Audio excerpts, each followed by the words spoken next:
Hello students. So in the previous class we were talking about that of the water, and we studied that what are the different sources of the water, students.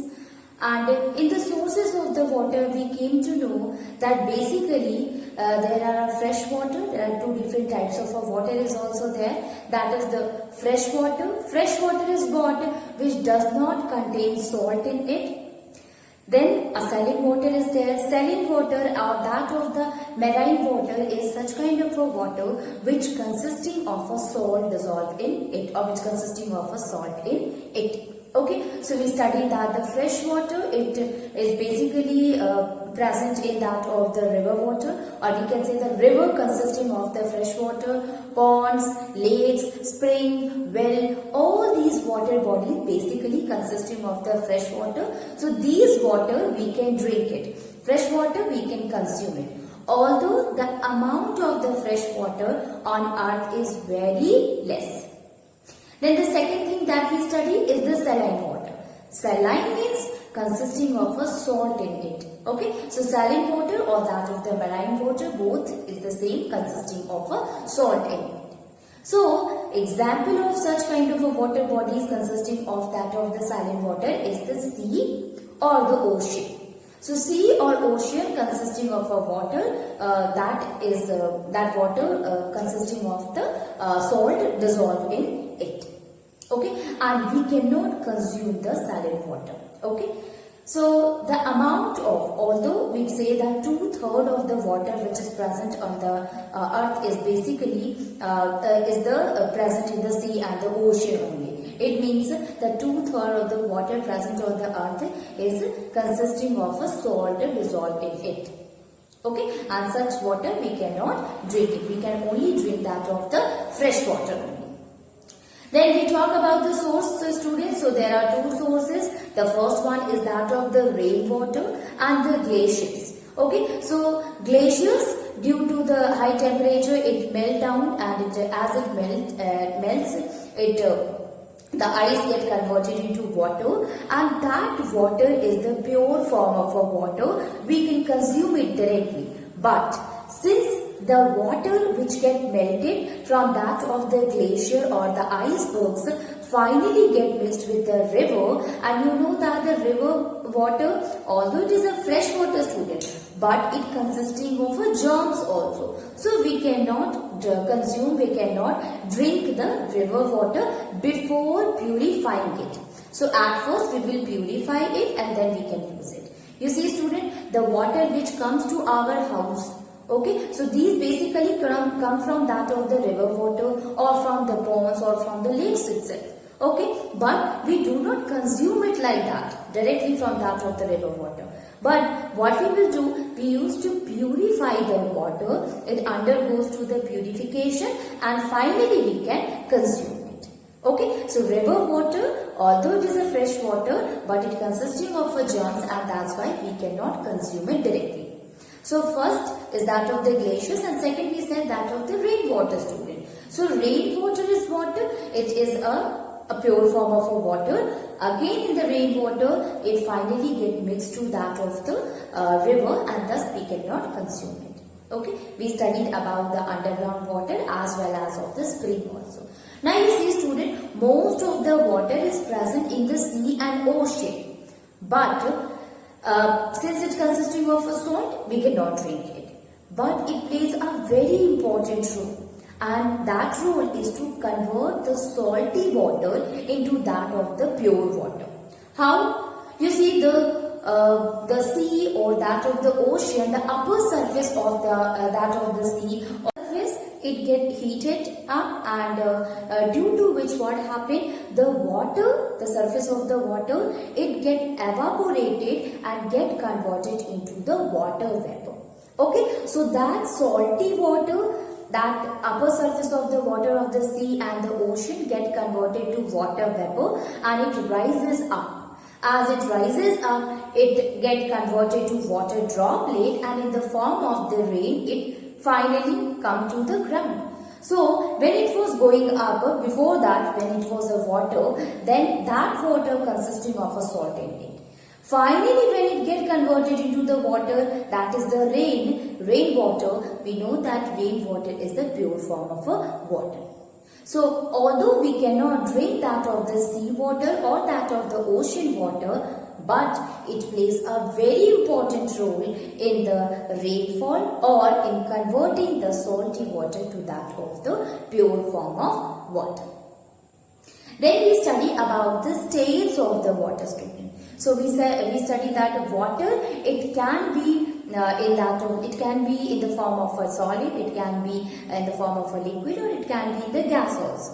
Okay, so it shows the all three forms of a matter, student. How? Solid, ice works. Okay, so when you keep the water in the fridge, what will happen? Due to low temperature, it will get converted into ice. And ice is what? It is a solid one.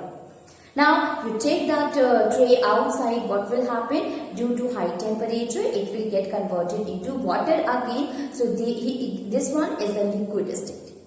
Now, when you heat the water will get converted into steam or water vapor. Okay, so what is that? That is the gaseous state of water. So by this we come to the conclusion that water can be in the solid form, it can be the liquid form, it can be in the gas form. Okay, and we can convert it, the interconversion or the conversion of the solid to liquid, liquid to gas, or gas to liquid, or liquid to solid is possible. Okay, so we study that when we heat ice melts and become liquid. And the same liquid, when we put it in the fridge, it means when we freeze the liquid, it will get converted into solid. Okay? Or if the liquid is there, when we provide a heat to that of the liquid, it will get converted into the vapor or steam. And the steam, when it cools down, finally get converted into the water again, student. So you see, the conversion of the water also occurs easily. Now today you will see one thing, that is the evaporation, students. What is evaporation? Evaporation, when we talk about the definition, it is a very easy one, that conversion of the water into that of the water vapor, that we call as a evaporation. So we can define evaporation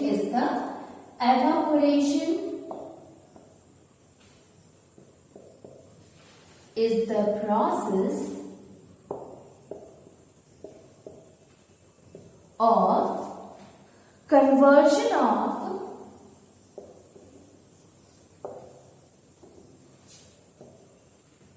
water into water vapor. Okay, student? So, conversion of the water into water vapor, that is, we call it as an evaporation. Water vapor. Okay, so this process we call it a evaporation. We can understand it, students, like if suppose your wet cloth is kept outside or is spread outside. What will happen? You will see that after some times it will dry. Why is this so, student? The wet cloth that you have spread outside, that consisting of a water in it. Okay, wet cloth, it means consisting of a water in it. As you spread it outside, when the sunlight is there, when proper sunlight is there, what will happen? That sunlight will fall on the wet surface, on that of the wet cloth. Okay, and this sunlight, because of the heat of the sunlight, the water which is present in the wet cloth will get evaporated into water vapor. Okay, so water is present on the wet cloth, and when sunlight falls on the wet cloth, that water which is present in the wet cloth will get evaporated, will get converted into water vapor. So what will happen after some time? After some time you will see that the wet cloth that you have to spread outside, it become dry. Okay, as it will start drying slowly, and finally the cloth will get dry. So what happened here? All the water which is present in the wet cloth will get disappear, or we will say that will get converted into that of the water vapor. So we can say that the cloth get dries up due to the this process of the evaporation, or we can say that evaporation is responsible for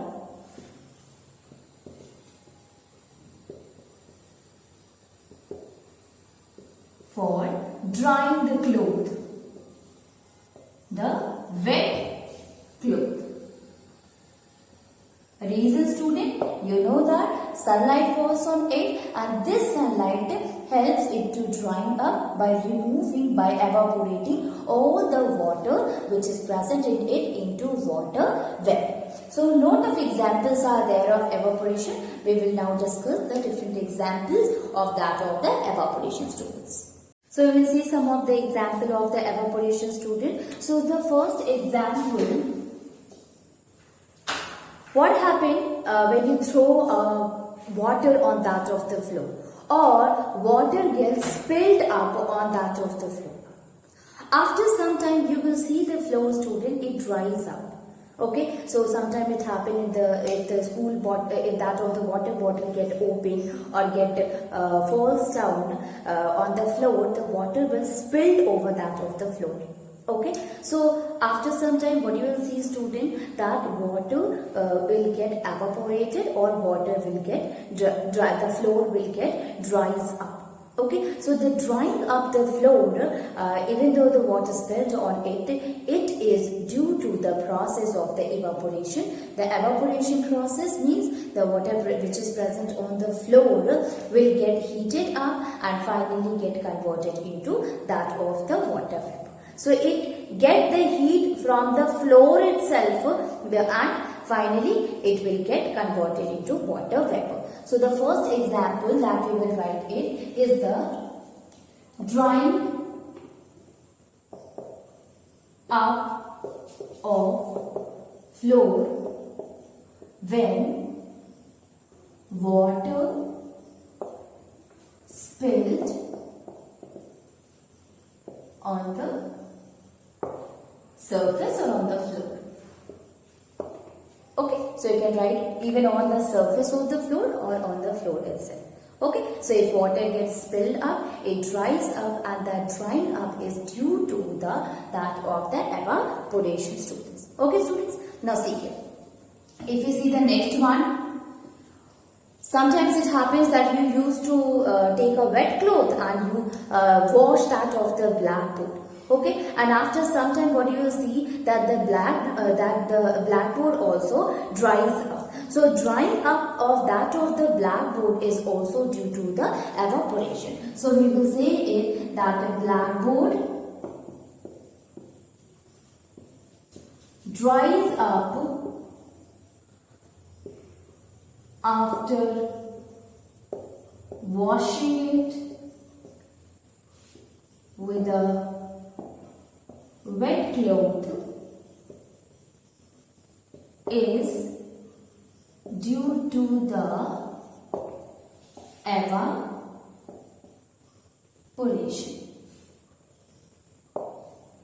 Due to the evaporation.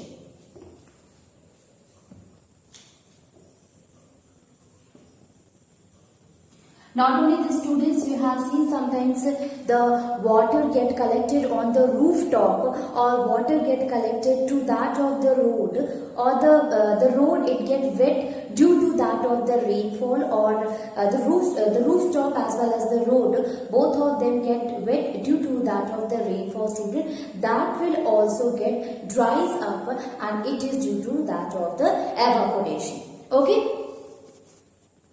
If you see the other example, students, so you have seen that if suppose you are using an iron or you are ironing using iron on that of the wet cloth, what will happen? You will see that steam comes out from that of the wet cloth, student. Okay, so if you use iron on that of the wet cloth, the steam starts coming out of it. That steam is what it is due to the process of evaporation.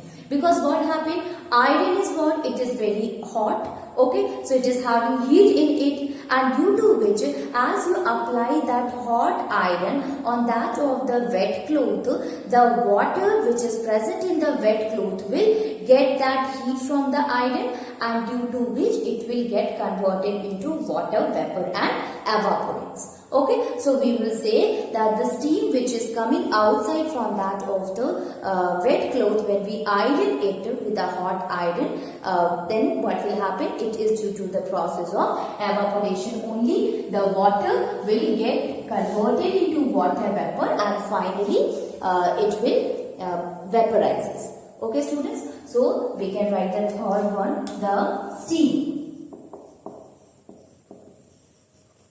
coming out from that of the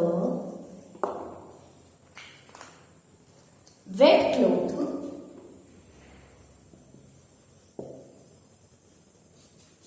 as we apply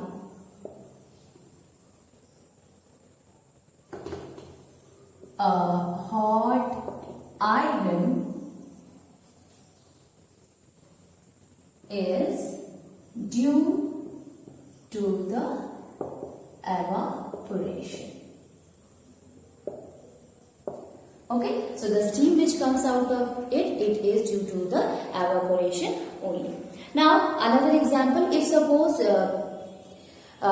you want to dry that of your uniform, okay, but it is a rainy day, then what you used to do, student? You used to take that wet uniform near to that of the heater, okay, and what will happen? You will see that it will get dries up in the morning. Okay, suppose you kept it to the heater for a night, it will get dries up in the morning.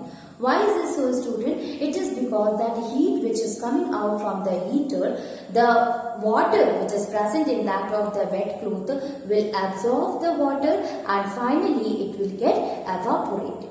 Okay, so here also the heat is absorbed by that of the wet cloth and get evaporated. So the process in which the wet uniform cloth get dries up easily when we spread it in front of that of the heater or close to that of the heater, it is due to the process of evaporation only that it will dries up, since the water get converted into the water vapor. You can take another example, student, and that is a very important one.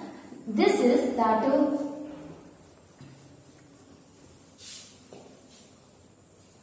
now see, student, if suppose you have taken a water which is dissolved with the salt, okay, so water dissolved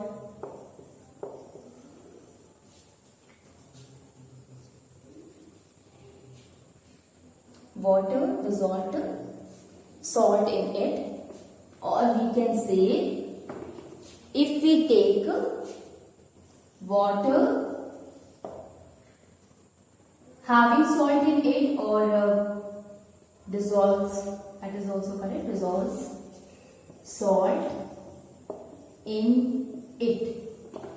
Okay, so if suppose you had taken a water, dissolved salt in it, students, then what will happen? Now you want to separate, okay, that we have studied in the separation technique also, student, that if suppose we want to separate that of the salt from the water, then what we used to do, we used to heat the water which is consisting of a salt in it. So if we take the water which is consisting of a salt in it or water dissolved salts in it, then what will happen? When we heat it,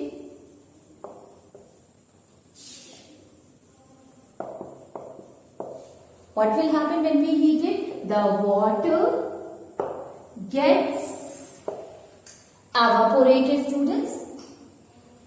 So it will get evaporated, while the salt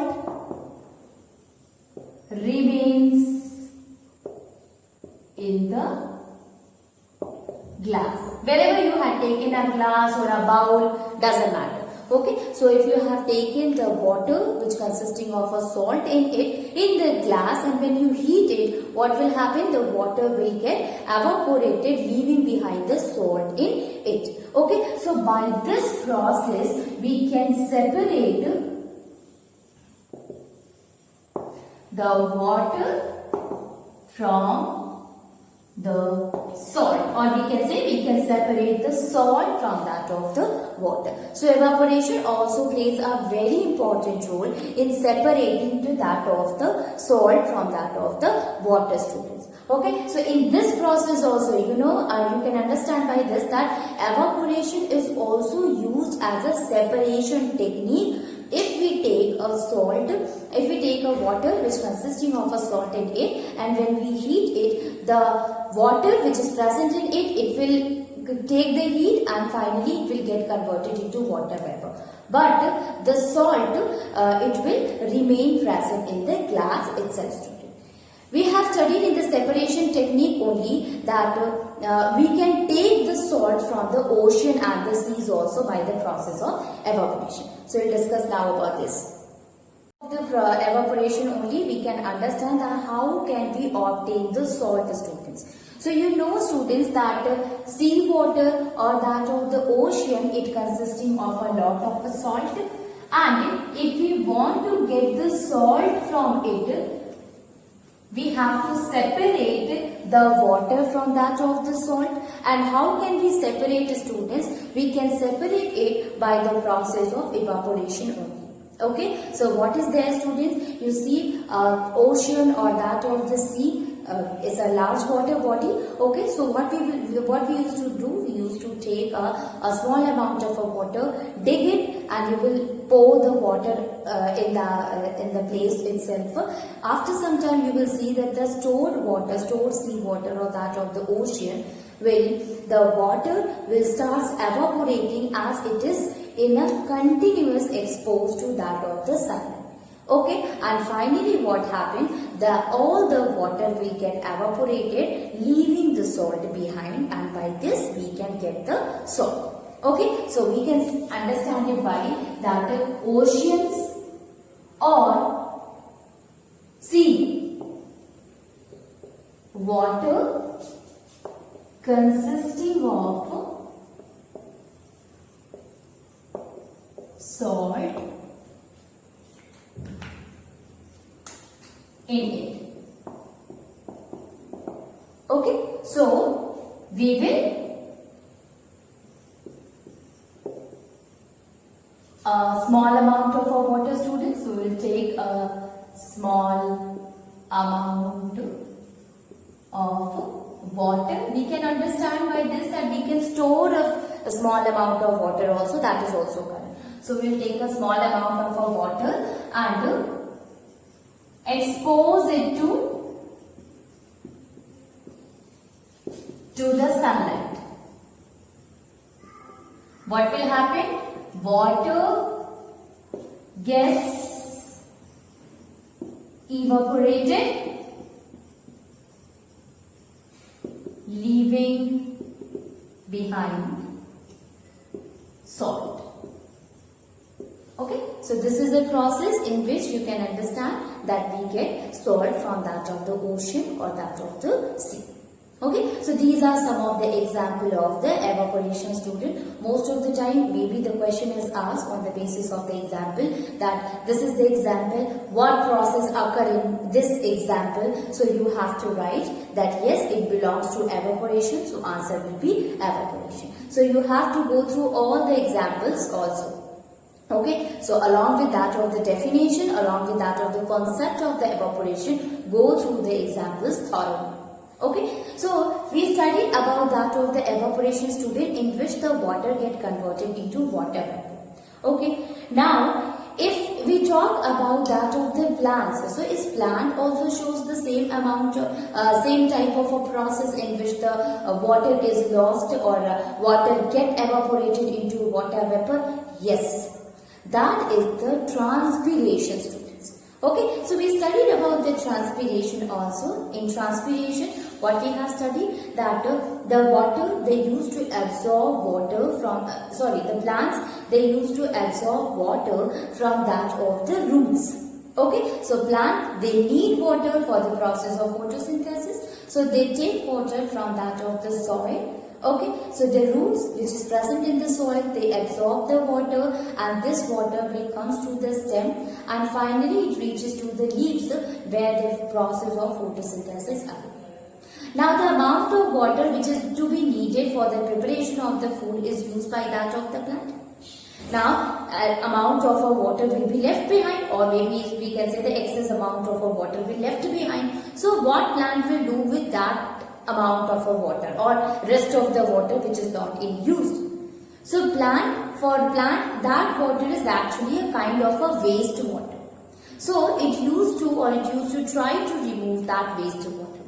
How it will remove that of the waste water? So you see student, the leaves, the upper surface of the leaves consisting of a small pores on it. Small pores, it is the holes also. Okay, so these hole or these pores, we use the term for it, and that is known as stomata.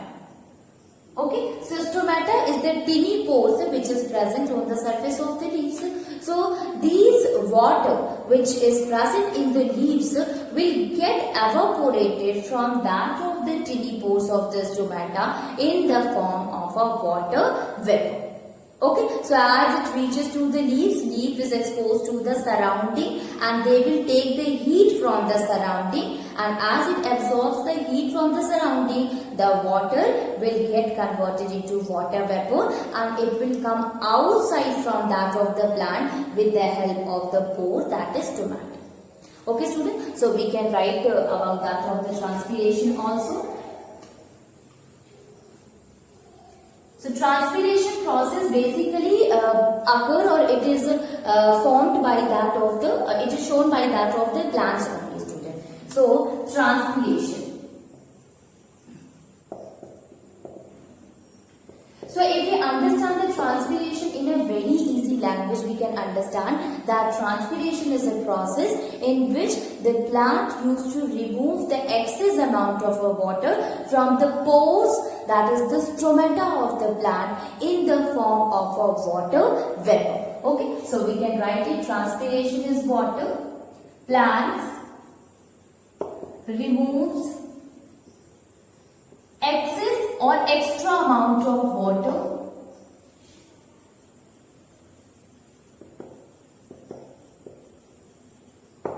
through the pores of the leaves. Okay, through the pores of the leaves called stomata. Okay, so the pores which is present on the leaf, that we call as a stomata. So plant is used to remove extra amount of water through the pore of the leaves called stomata in the form of a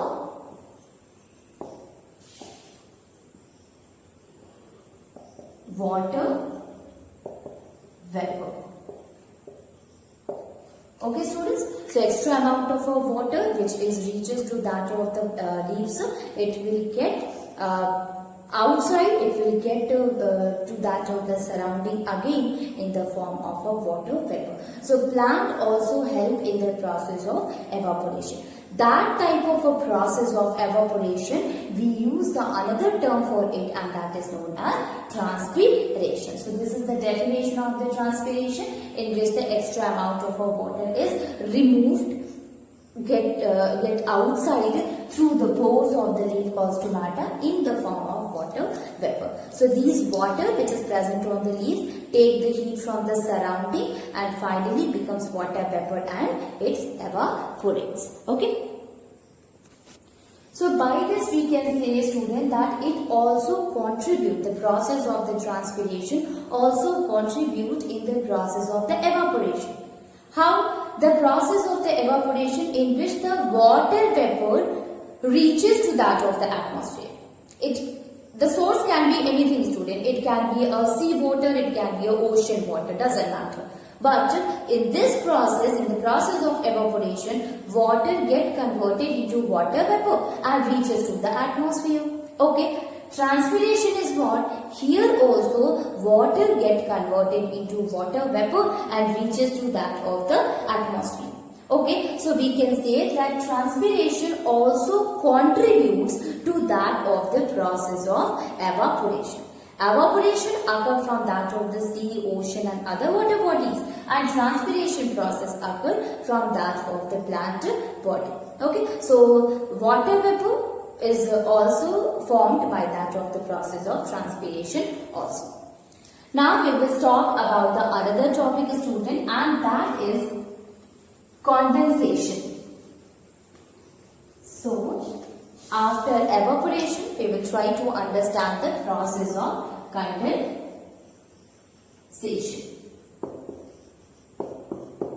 So in the process of the evaporation, student, we study that due to the heat, the water, it get converted into the water vapor and finally it will get evaporated and in the form of a water vapor, it will get evaporated. So there the conversion of the water into the water vapor. Here in the process of a condensation, the condensation process is just reverse of that of the evaporation. So here what happened, due to low temperature, the water vapor which is present in the atmosphere will get converted into the water droplet atom. So we can say that condensation is what? The conversion of water vapor into water droplets or conversion of the water vapor to water again. Okay. So there in evaporation process, the water get converted into water vapor. In the process of condensation, just reverse, it means water vapor again get converted into that of the water process. Water vapor, here water vapor into water, that is condensation. Okay, and when the water get converted into water vapor, that is the evaporation. Just opposite to each other. Okay, students.